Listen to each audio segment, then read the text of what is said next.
నీ కులానికి ఏమైందంటే బయటకు వస్తారు. నీ ధర్మానికి అయినప్పుడు మీరు ఎందుకు బయటికి రావట్లేదు? ఈ ధర్మమే కదా మీకు ఆచారం ప్రధానం.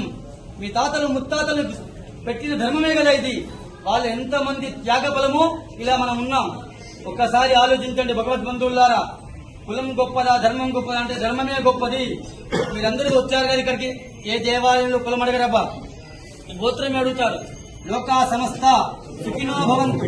195 దేశాల్లో ఒక భారతదేశంలో హిందూ ధర్మం మాత్రమే చెప్తుంది లోకా సమస్త సుఖినో భవంతు, సర్వే జనా సుఖినో భవంతు.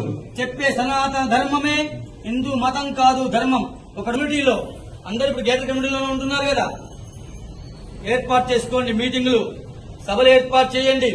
హిందువులందరూ ఏకంగా దయచేసి, లేకపోతే బంగ్లాదేశ్ పరిస్థితి మనకు కూడా పడుతుంది.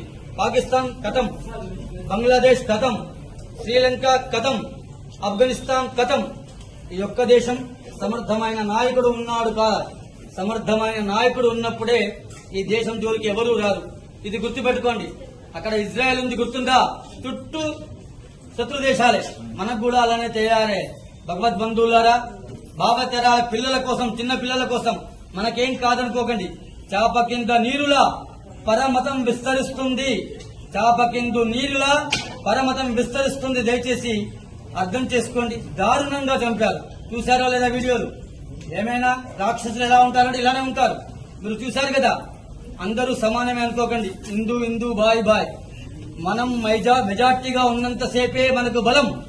మనం మైనార్టీలో పడితే మన గతి కూడా అదే గతి అవుతుంది, మన పిల్లల గతి కూడా. ఇదొక్కటి ఆలోచించండి. ఈ రోజు ఎమ్మెల్యే ఈ పార్టీలో ఉంటాడు, ఇంకో పార్టీకి జంప్ అయిపోతాడు. అవసరమైతే దేశమే వదిలిపెట్టి వెళ్లిపోతాడు. అక్కడ ప్రధానమంత్రి వెళ్లిపోయింది. అర్థం వాళ్ళకు ఎన్ని దేశాలు? 57 దేశాలు ఉన్నాయి ముస్లింలకు. ఒక్క దేశమైనా హసీనా పేరు ఉంది కదా, బంగ్లాదేశ్ ప్రధానమంత్రికి ఆశ్రయం ఇచ్చారా? ఎవరిచ్చారు? కర్మభూమి, వేద భూమి, భారత భూమి ఆశ్రయం ఇచ్చింది. ఇకనైనా అర్థం చేసుకోండి. ఇది పెట్టే భూమే గాని తీసుకునే భూమి కాదు. సెక్యులరిజం ముసుగులో బతకండి దయచేసి. అందరూ బయటికి రండి. ఇంకా ఎన్ని రోజులు చంపబడతాం హిందువులం? ఎప్పటి నుంచి చంపబడుతున్నారో తెలుసా మీకు? మత మార్పిడులు. ఇది కూడా ఆలోచించండి దయచేసి.